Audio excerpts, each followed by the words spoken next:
akan muncul setiap 100 tahun orang mayujaddid laha dinaha, yang mentajdid agamanya. Menentukan kapan kiamat bukanlah bagian dari ajaran kenabian.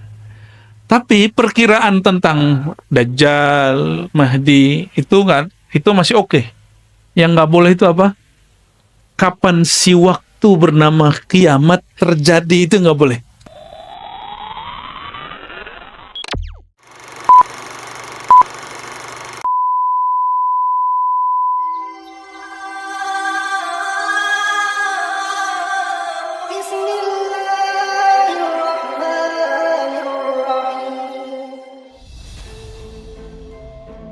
Di rukun iman ada 6. Ada nggak bab tentang Imam Mahdi?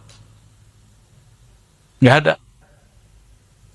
Berarti membahas Al-Mahdi bukan rukun iman. Oke? Jadi jika ada orang keliru mencari Imam Mahdi, keliru dalam bab rohani, tapi bukan keliru dalam bab iman. Untuk mencapai bab akhir zaman, kita wajib belajar ilmu qalbu. Ini satu-satunya alat, nggak bisa lagi. Fikih hadis ini di sini. Hadis tentang Imam Mahdi, hidungnya mancung, jidatnya lebar.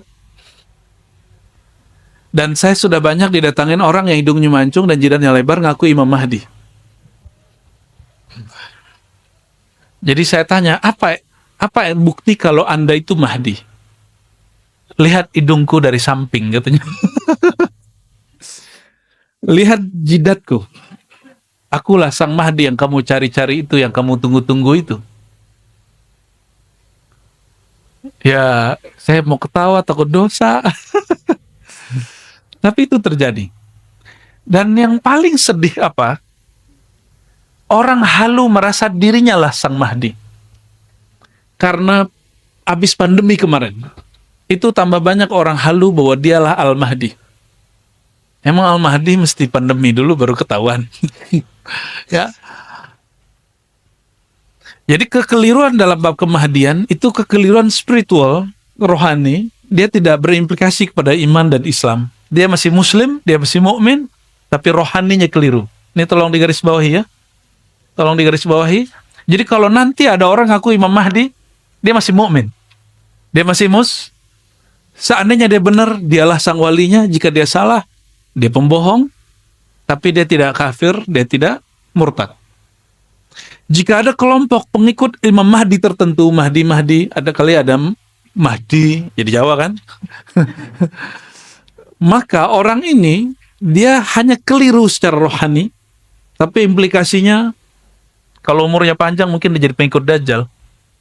Tapi semoga umurnya nggak panjang-panjang amat. Jadi kalau kita ketemu Al-Dajjal yang asli, dia sudah meninggal duluan, ya. Ini yang penting ya. Mohon maaf, Nabi SAW masuk Mekah, lahir di Mekah, yang diajarkan pertama sholat 5 waktu atau la ilaha illallah. Nabi di Mekah pertama kali ketika melihat orang konflik terus bilang ente sombong, ente belagu, atau Nabi kemudian mengajarkan silaturahim. Silaturahim tidak ada di fiqh, tidak ada di akidah, adanya dalam tasawuf. Itu ilmu ihsan. Jadi ilmu qalbu itu ilmu tasawuf. Karena ilmu tasawuf itu adalah aplikasi daripada perlawanan kepada syaitan, maka syaitan benci dengan ilmu tasawuf. Masalahnya syaitan itu ada 2. Ada jin, ada manusia. Maka saya khawatir kepada orang benci tasawuf. Jangan diterusin. Jangan minhum, ya. Karena tasawuf itu ilmu kolbu, sedangkan syaitan dalam kitab Awariful Ma'arif, Imam As-Surawardi mengatakan dalam satu riwayat, iblis itu meminta kepada Allah, ya Allah izinkan aku menguasai pembuluh darah manusia, maka Allah izinkan. Ya, maka setiap tubuh kita ada pembuluh darah, setiap tubuh kita ada tensi yang berbeda-beda. Ilmu tadi pagi dari Pak Dokter, ya. Ternyata tensi yang ada di mata beda dengan yang telinga, beda dengan di kaki, beda dengan di kepala, beda dengan di otak. Itu ilmu luar biasa itu. Ya, supaya nggak sembarangan minum obat tensi katanya, ya. Ya. Sama banyak orang belajar agama salah minum. Nah, ini seharusnya dia menggetarkan yang mana, yang getar yang lain gitu. Iblis kemudian mengatakan, namanya masih Azazil, ya Rob, manggil Allah itu ya Rob, wahai Tuhanku. Jadi si Azazil, sang iblis itu, memanggil Allah itu masih dengan panggilan, wahai Tuhanku. Izinkan aku untuk menguasai kolbu manusia. Disitulah Allah murka. Inilah asbabul wurud hadis qudsi. Tapi di Sahih Bukhari Muslim, kalimat itu nggak muncul. Yang muncul cuma ujung hadisnya. Al-kibriya'u ridai. Kesombongan itu adalah selendangku. Ya. Di riwayat lain, siapa yang mencoba untuk ingin mengambil selendangku berarti dia sedang melawanku. Maksudnya apa? Yang boleh menguasai kolbu itu hanya aku. Maka orang yang ingin menguasai kolbu, dia sedang menentang Allah Subhanahu wa taala. Ini perhatikan. Mursyid tidak menguasai kolbu dirinya, bahkan kolbu dirinya dia nggak kuasai, apalagi kolbu murid. Dia hanya diberi pengetahuan tentang penyakit kolbu dan cara mengobatinya. Guru nggak bisa nguasain kolbu. Ini perhatikan ya. Dokter bisa nguasain penyakit nggak? Pak dokter berdua. Gimana Pak dokter? Bisa menguasai penyakit? Betapa banyak dokter sakit. Kalau dokter sakit, kita gimana cara ngobatinnya? Maksudnya apa? Para mursyid ini kadang-kadang murid terlalu mendewakan guru. Akhirnya dia mengira guru itu menguasai kolbu. Tidak. Guru hanya menguasai ilmu kolbu. Ilmu mengobati kolbu. Paham di situ ya? Jadi guru tidak pernah menguasai kolbu manusia. Karena yang boleh menguasai kolbu hanyalah Allah. Dan kalau ada seorang mursyid ngaku menguasai kolbu manusia, fahuwa syaitanun bijubbati syekh. Fi jubbati syekh al-mursyid. Kalau ada seseorang mengaku dapat menguasai kolbu manusia, maka dia syaitan, iblis, ya, yang berjubah syekh. Nauzubillah min, nggak ada yang sanggup, nggak ada yang sanggup. Hatta Nabi Muhammad SAW tidak menguasai kolbunya. Beliau mengatakan, hadza fima amlik, wa la tahkumni fima la amlik. Ya Allah, jangan hukumi aku terhadap hal yang aku tidak kuasai. Ya. Ini perhatikan, maka wajib belajar ilmu tasawuf. Ini kaedah-kaedahnya seperti itu. Dalam hadis qudsi disebutkan, qulubu bani Adam biyadir rahman, baina isba'in min asabi'ir rahman. Kolbu manusia di antara jemari-jemari Tuhan yang Maha Pengasih. Jangan bayangkan Allah itu benda, karena Allah bukan benda, maka disebut jemari, itu bukan berarti jemari ini. Tapi Allah menyebutnya jemari-jemari Sang Maha Pengasih.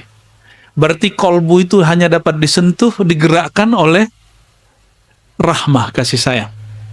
Ya, semoga daurah itu berarti pelatihan, training, pengajian, ya. Semoga Allah berkahi dengan rahmat Allah SWT. Semoga dari awal sampai akhir kita berdaurah dengan hati, ya, dan Allah memandang hati kita dengan rahmatnya dan mengucurkan rahmat dari awal kita mulai sampai selesai, bahkan sampai kita wafat nanti. Amin ya rabbal alamin, ya. Oke, yang keempat, ini yang muqaddimah masuk ke Imam Mahdi. Pertanyaan Sayyidina Jibril kepada Sayyidina Muhammad SAW apa? Apa pertanyaannya setelah Islam, iman, ihsan? Ya Rasulullah, apa itu Islam? Dijawab rukun Islam. Ya Rasulullah, apa itu iman? Dijawab rukun iman. Ya Rasulullah, apa itu ihsan? Dijawab dengan ilmu tasawuf. Dan yang keempat, ini yang paling penting. Ya Rasulullah, mata sa'ah. Kapan the time? Kapan si waktu itu terjadi? Sang waktu itu Allah, bahasa Arabnya ad-dahru. Nyampe di bahasa Sunda sama Jawa, dahar jadi makan. Waktu makan. Cocok logi yang cocok. Allah menyebut dirinya Anad dahru, akulah sang maha waktu. Sedangkan si waktu itu kiamat. Dan bahasa Arab sa'ah itu artinya waktu yang panjang. Apa pertanyaan Sayyidina Jibril alaihissalam? Mata sa'ah, hadis sahih Muslim kedua. Hadis pertama dan kedua ketiga. Ya. Bab pertama di Kitabul Iman, hadisnya itu. Kapan terjadi kiamat, wahai Rasulullah? Apa jawaban Nabi Muhammad SAW? Nah, ini perhatikan. Mal mas'ul anha bi'a'lam minas sa'il. Ini jadi kaidah kita.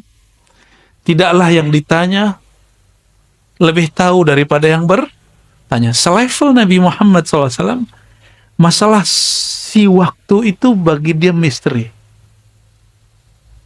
Apalagi bagi kita.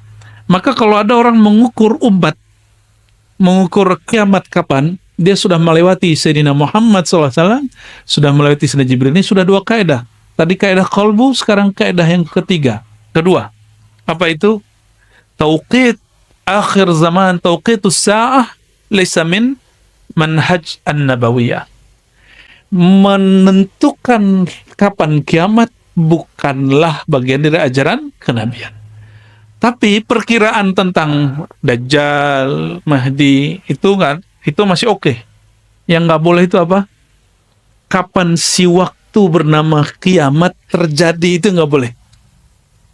Paham ya di situ?